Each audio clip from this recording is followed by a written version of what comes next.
Odisha tourism की tagline है India's best kept secret. और ये लाइन इसलिए एकदम परफेक्ट है क्योंकि ज्यादातर लोग इस स्टेट के बारे में ज्यादा कुछ जानते ही नहीं है। ये वो स्टेट है जहां पर 1999 में साइक्लोन आया था तो 10,000 से भी ज्यादा लोगों की जानें चली गई। लेकिन आज यूएन यहाँ के डिजास्टर मैनेजमेंट को एक अचीवमेंट बताती है। कभी इस स्टेट को भारत के गरीब स्टेट्स में गिना जाता था, लेकिन आज के दिन भारत में हॉकी के रिवाइवल में इस स्टेट की स्पॉन्सरशिप का सबसे बड़ा हाथ है। और आज के दिन यहाँ पर हॉकी और फुटबॉल के वर्ल्ड कप होस्ट हो रहे हैं। हजारों साल पुराने टेंपल से लेकर भारत की लार्जेस्ट लेक वाला ये स्टेट बंगाल के साथ रसगुल्ला के ओरिजिन पर क्लेम कर सकता है, लेकिन खीर पक्का यहीं ओरिजिनेट हुई है। और यहाँ की सैंड आर्ट तो पूरे देश में वर्ल्ड फेमस हो चुकी है। भारत के राष्ट्रीय गान में उत्कल और इतिहास में कलिंग नाम से फेमस भारत का ये मोस्ट अंडररेटेड स्टेट है ओडिशा। लास्ट कुछ ईयर्स में ये स्टेट देश के अंदर one of the fastest growing state बन चुका है। माइनिंग से लेकर मैन्युफैक्चरिंग, एचडीआई से लेकर एफडीआई, हर फील्ड में ओडिशा तेजी से आगे बढ़ रहा है। लेकिन ये जर्नी बहुत ज्यादा डिफिकल्ट थी और आज के इस वीडियो में हम इसी जर्नी को डिटेल में समझने की कोशिश करते हैं। आइए देखते हैं। The eastern Indian state of Odisha was hit by one of the most devastating cyclones in the region on 29th October 1999. As many as 10,000 people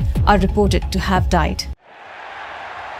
Now in 2021, Odisha has braved cyclone Yas, limited the casualties to single digits. मैं आज उड़ीसा सरकार का भी धन्यवाद करना चाहता हूं कि नक्सल आंदोलन को नकेल कसने में उड़ीसा ने और नवीन बाबू ने हमेशा हमारा समर्थन किया है।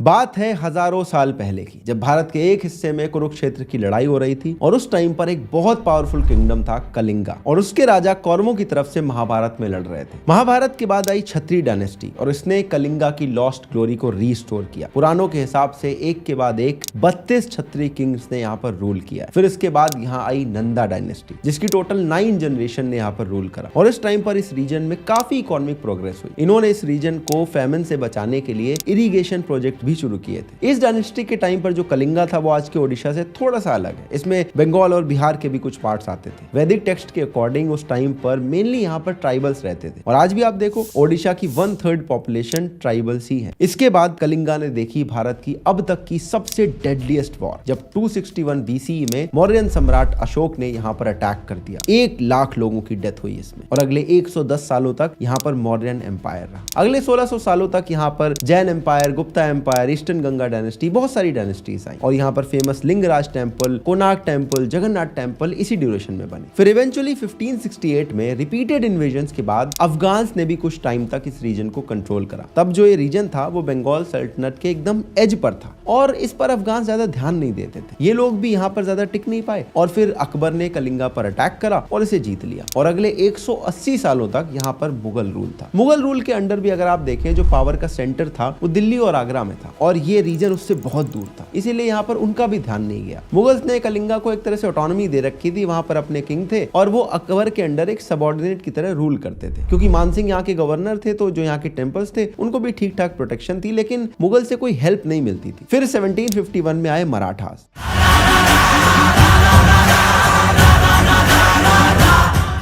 और इस रीजन ने मुगल्स के कंपैरिजन में कुछ डेवलपमेंट देखा, लेकिन अगर आप मैप देखें तो मराठा एम्पायर के भी बिल्कुल एज पर था ये रीजन। इसीलिए मराठास ने भी जो रूलिंग का काम था वो लोकल किंग्स को ही दे रखा था। बस उन्हें नागपुर के मराठा किंग को अपना ओवरलॉर्ड मानना होता था। अब कोई रेबल ना कर दे इसलिए मराठास ने अपनी एक बड़ी सी फोर्स जो है वो कटक में तैनात कर रखी थी। मराठा के टाइम एक अच्छी चीज हुई, जो पुरी जगन्नाथ टेम्पल है उसकी पॉपुलैरिटी पूरे भारत में बढ़ने लगी। इसीलिए मराठास ने पुरी की तीर्थ यात्रा को खूब प्रमोट करा, जिससे भारत के दूसरे हिस्सों से भी धीरे धीरे लोग यहाँ पर आने लगे। इसके बाद अंग्रेजों ने धीरे धीरे भारत में पैर पसारे। इस रीजन के नॉर्थ में बंगाल था और साउथ में मद्रास, दोनों इमर्जिंग पावर थे और अंग्रेजों ने धीरे धीरे इन दोनों जगह अपने कदम जमाने शुरू कर दिए। जो कलिंगा के कोस्टल एरियाज थे वो कुछ कुछ अंग्रेजों के अंडर आ गए तो वो मद्रास प्रेसिडेंसी का पार्ट बन गए और अब अपने ट्रेड और कंट्रोल को बढ़ाने के लिए उन्हें जरूरत थी कि पूरा कलिंगा मिल जाए और इस पर कंट्रोल करने के लिए ईस्ट इंडिया कंपनी अलग अलग तरीके से मराठा रूलर को कन्विंस करती थी। अंग्रेजों ने डिप्लोमेसी से लेकर पैसों के लालच देने की कोशिश करी, लेकिन वो मराठा एम्पायर को कन्विंस नहीं कर पाए। फिर धीरे धीरे ब्रिटिश एम्पायर पूरे भारत में स्ट्रांग होता गया। 1803 में एंग्लो मराठा वॉर हुई, सेकेंड वाली। उसके बाद जो कलिंगा था उस पर अंग्रेजों का पूरा कब्जा हो गया और कलिंगा के नॉर्थ और वेस्टर्न जो रीजन थे उसको इन्होंने बंगाल प्रेसिडेंसी में मिला दिया। अब ब्रिटिश के लिए कलिंगा बंगाल और मद्रास प्रेसिडेंसी के बीच में एक बफर जोन की तरह था, क्योंकि यहाँ पर ट्राइबल पॉपुलेशन बहुत हाई थी, नेचुरल डिजास्टर भी इस रीजन में आती थी। इसीलिए जो ब्रिटिशर्स थे इन्होंने इस पूरी जगह पे ध्यान देने के बजाय मद्रास प्रेसिडेंसी और बंगाल प्रेसिडेंसी पर ज्यादा ध्यान दिया और कलिंगा का जो डेवलपमेंट था वो नहीं हो पाया। ब्रिटिशर्स ने ना ही यहाँ पर रोड बनवाई, ना ही कोई इंफ्रास्ट्रक्चर खड़े किए और इसी वजह से जो ब्रिटिशर्स का टाइम था उस टाइम पर यहाँ पर गरीबी बढ़ने लगी। ब्रिटिशर्स की इग्नोरेंस की वजह से 1866 में आया कलिंगा की हिस्ट्री का सबसे बड़ा फैमिन। इस रीजन में एक तरफ थे घने जंगल और दूसरी तरफ था समंदर, इसीलिए जो लोग भी थे वो भी यहाँ से माइग्रेट नहीं कर पाए और ऑलमोस्ट 10 लाख लोगों की भूख की वजह से जान चली गई। अंग्रेजों की इग्नोरेंस से परेशान और आजादी की होप में 1903 के अंदर उत्कल सम्मेलनी ने एक डिमांड करी कि उन्हें ओडिया स्पीकिंग रीजन को यूनिफाई करके एक स्टेट बनाया जाए। फिर 1912 में ओडिशा बना, तब ओडिशा प्रोविंस के अंदर बिहार भी आता था जो कि 1936 में अलग हो गया और फाइनली ओडिशा एक सेपरेट स्टेट बन गया। अब अफगान, मुगल, मराठा, ब्रिटिश, ये सारे एम्पायर में आपने नोटिस किया होगा कि ओडिशा कभी स्ट्रेटेजिकली लोकेटेड नहीं था, इसीलिए रूल इस पे सबने किया लेकिन सिर्फ एक्सप्लॉइट करने के लिए, कभी डेवलपमेंट का काम नहीं हुआ। और इवेंचुअली अंग्रेजों का जो काला दौर था वो खत्म हुआ, 47 में भारत आजाद हुआ। उस टाइम पर ओडिशा को अगर आप देखें पूरे भारत में ये सबसे गरीब स्टेट्स में एक आता था। इनफैक्ट यहाँ इतनी गरीबी थी कि बाद में इंदिरा गांधी ने जो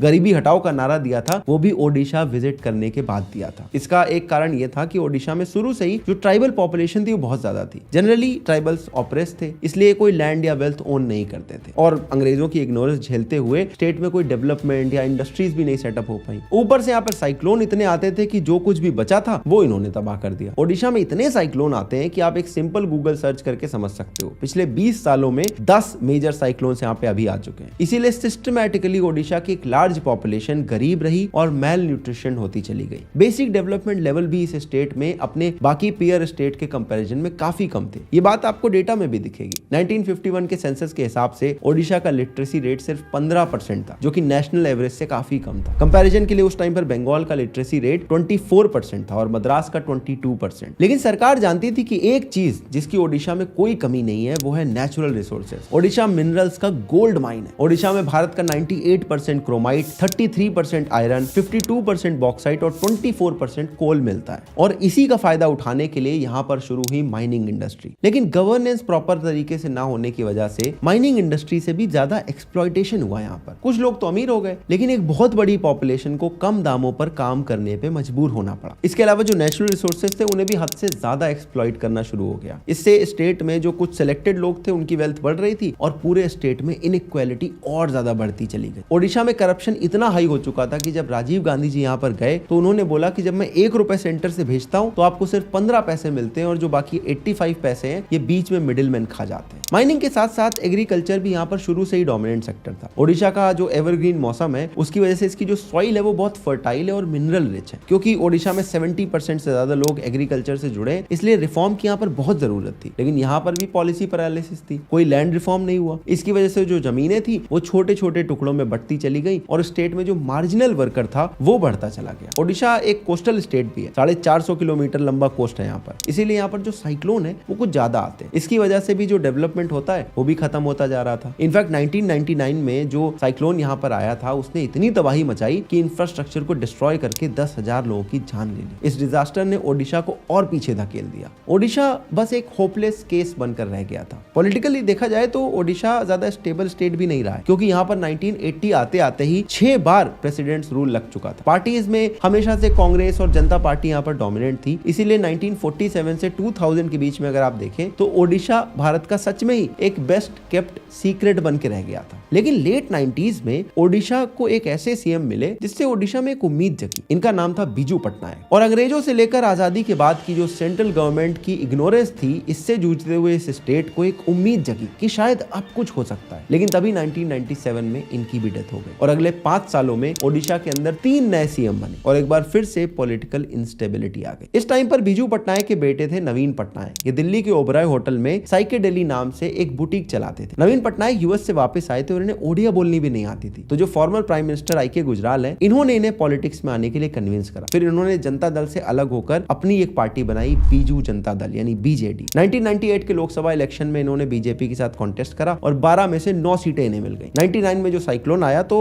नवीन पटनायक और बीजेटी ने ग्राउंड पर इतना काम करा जिससे अटल बिहारी वाजपेयी जी खुश हुए और इन्हें एक यूनियन मिनिस्टर बना दिया। फिर जब 2000 आया तो नवीन पटनायक ने कहा कि मैं ओडिशा में स्टेट इलेक्शन लड़ूंगा। पहली बार लड़े, पहली बार में जीत गए। इस टाइम पर ओडिशा का नाम भारत में गरीबी, खराब डिजास्टर मैनेजमेंट और करप्शन के लिए पॉपुलर था। इस टाइम ओडिशा के अंदर 47% पॉवर्टी थी। नेशनल एवरेज उस टाइम 26% था। नवीन पटनायक ने यह सब बदलने का डिसीजन ले लिया। इन्होंने मेनली 3 चीजें डिसाइड करी। स्टेट में इंडस्ट्रीज लानी है, स्टेट गरीब है तो फिस्कल डेफिसिट इंप्रूव करना है, और बार बार साइक्लोन आते हैं तो हमें उससे लड़ने का एक पुख्ता इंतजाम करना है। ये लोग अलग अलग इंडस्ट्रियल जायंट के पास गए, फेरो एलॉयज, एल्यूमिनियम, स्टील, ये सब इनके पास गए कि आप प्लांट यहाँ पर लगाओ और अगले 3-4 सालों में ही फिस्कल डिसिप्लिन को भी फॉलो करते हुए अपने स्टेट को रेवेन्यू सरप्लस बना दिया। ओडिशा सरकार की जो इंडस्ट्रियल पॉलिसी 2001 और 2007 है वो ओडिशा के लिए गेम चेंजिंग हुई। इन पॉलिसीज में ईज ऑफ डूइंग बिजनेस को बढ़ाने के लिए और इन्वेस्टमेंट अट्रैक्ट करने के लिए बहुत सारे स्टेप लिए गए, जैसे लो इलेक्ट्रिसिटी रेट कर दिया, गवर्नमेंट अप्रूवल फास्ट कर दिए, एमएसएमई के लिए एक स्पेशल इंसेंटिव पैकेज बना दिया। इंडस्ट्रीज को फ्लरिश करवाने के लिए एक अच्छी पॉलिसी के अलावा एक अच्छा इंफ्रास्ट्रक्चर और स्किल्ड मैन पावर भी चाहिए होती है। तो इन इश्यूज को एड्रेस करने के लिए ओडिशा सरकार ने रोड्स, एक्सप्रेसवेज, पोर्ट से लेकर कॉलेज और यूनिवर्सिटीज भी खोलनी शुरू कर दी। डिजास्टर मैनेजमेंट का तो ऐसा एग्जांपल सेट कर दिया कि आज यूएन वाले आके बोलते हैं कि भैया इनका एग्जांपल फॉलो करना चाहिए। इतने अर्ली वार्निंग सिस्टम बिठा दिए, इतने प्रोटोकॉल सेटअप कर दिए, इवैक्यूएशन प्रोसेस इतना स्ट्रॉन्ग कर दिया कि जब 99 में साइक्लोन आया था तो 10,000 लोगों की डेथ हुई थी, लेकिन 14 साल बाद जब साइक्लोन फेलिन आया तो डेथ काउंट घट के सिर्फ 44 हो चुका था। ऐसा इसलिए हुआ क्योंकि इस साइक्लोन में रिकॉर्ड 10 लाख लोगों को एक साथ रेस्क्यू किया गया था। नवीन पटनायक ने ओडिशा को कैसे ट्रांसफॉर्म किया है वो आप डेटा पॉइंट से भी समझ सकते हो। 1950 से 80s के बीच में ओडिशा 2% से ग्रो कर रहा था। 80s 90s में 4% से ग्रो कर रहा था, लेकिन 99 के साइक्लोन के बाद ओडिशा इकोनॉमिकली बैंकरप्ट हो चुका था और 2000 में नवीन पटनायक आए और 2003 से 2012 के बीच में इनकी ग्रोथ रेट पहुंच चुकी थी 8% पर। 2016-17 तक इनकी ग्रोथ रेट 7% थी, लेकिन फिर भी ये नेशनल ग्रोथ रेट 6.7% से ज्यादा थी। और 2005 से 2012 के बीच में जो ओडिशा की पॉवर्टी थी उसमें भी 25% की कमी देखी गई। आज ओडिशा फुटबॉल और हॉकी के वर्ल्ड कप होस्ट कर चुका है। 5 T's पर फोकस करते हुए make in Odisha investor summit और गवर्नमेंट के सिंगल विंडो पोर्टल गो स्विफ्ट जैसे इनिशिएटिव के जरिए इन्वेस्टर्स को भी अट्रैक्ट कर रहा है। इससे हुआ यह कि जीएसडीपी में इंडस्ट्रीज का जो शेयर है वो सर्विस के बराबर पहुंच चुका है और 2011 में पूरे भारत में ओडिशा ने सबसे ज्यादा फॉरेन डायरेक्ट इन्वेस्टमेंट को अट्रैक्ट किया था। 2020-22 के अंदर ओडिशा ने $50 बिलियन की एफडीआई अप्रूव की थी। इसके अलावा 2022 में ओडिशा गवर्नमेंट ने इन्वेस्टर्स को अट्रैक्ट करने के लिए दुबई में भी एक इन्वेस्टर समिट की थी और इन्हीं सब रीजन की वजह से 2021-22 में ओडिशा की पर कैपिटा इनकम 16.8% से ग्रो हुई है। अब ये तो अच्छी बात है। नवीन एरा में ओडिशा ने बहुत ग्रोथ देखी है, लेकिन आज भी कुछ ऐसे रीजन और एरियाज हैं जहां पर गवर्नमेंट की पॉलिसीज चेंज नहीं ला पाई है। ओडिशा का जो सदर्न केबी के रीजन है आज भी हंगर बेल्ट ऑफ इंडिया के नाम से जाना जाता है। इंडिया के पूरेस्ट रीजन्स में काउंट होता है। यहाँ पॉवर्टी इतनी एक्यूट और वाइड स्प्रेड है कि आधे से ज्यादा पॉपुलेशन बिलो पॉवर्टी लाइन में रहती है। इस रीजन में आज भी सीवियर ड्रॉट्स होते हैं। हालांकि इस रीजन की डेवलपमेंट के लिए 2003 से ही सेंट्रल गवर्नमेंट एक स्पेशल फंड देता है। स्टेट गवर्नमेंट ने भी 2007 के बाद से बीजू केबी के योजना के अंदर फंड एलोकेट किए, लेकिन फिर भी ये रीजन ज्यादा इंप्रूव नहीं कर पाया है। इसके अलावा मुझे लगता है Odisha should not be a best kept secret. Tourism के लिए यहाँ पर बहुत सारी अपॉर्चुनिटीज है और यहाँ की टूरिज्म इंडस्ट्री ग्रो करनी ही चाहिए और ये जब ग्रो करेगा तो पुरी के अलावा बाकी भी जो ओडिशा के रीजन है वहां पर भी टूरिस्ट जाना शुरू करेंगे। एक और इशू जो ओडिशा के कुछ एरियाज को डेवलप नहीं होने दे रहा है वो है नक्सलिज्म। हालांकि नक्सलिज्म का जो इन्फ्लुएंस है ओवर द ईयर ओडिशा में कम हुआ है, लेकिन आज भी जो सदर्न और वेस्टर्न ओडिशा के कुछ डिस्ट्रिक्ट हैं वो इनसे अफेक्टेड है, जिसकी वजह से वहां पर कोई डेवलपमेंट प्रोजेक्ट ही नहीं जा सकता। इनफैक्ट खुद नवीन पटनायक ने 2021 में कहा था कि ओडिशा के 6000 से ज्यादा ऐसे गांव हैं जहां आज भी मोबाइल का एक्सेस या कनेक्टिविटी नहीं है और इसका भी मेन रीजन है नक्सलिज्म। लास्ट में मैं बस इतना कहूंगा कि भैया जो ओडिशा की सक्सेस स्टोरी है वो किसी मिरेकल से कम नहीं है और भारत के जितने भी बाकी पिछड़े स्टेट हैं उन्हें यहाँ से एक इंस्पिरेशन लेनी चाहिए। ओडिशा भारत का एक राइजिंग स्टेट है। पिछले 20 साल की ग्रोथ यहाँ पर मॉन्यूमेंटल है। मैंने आपको इसके बारे में बताया, अब आपका फर्ज है कि आप इसे आगे शेयर करो। मैं आपसे मिलता हूँ एक और ऐसे इंटरेस्टिंग वीडियो में, तब तक के लिए अपना ध्यान रखना। जय हिंद, वंदे मातरम।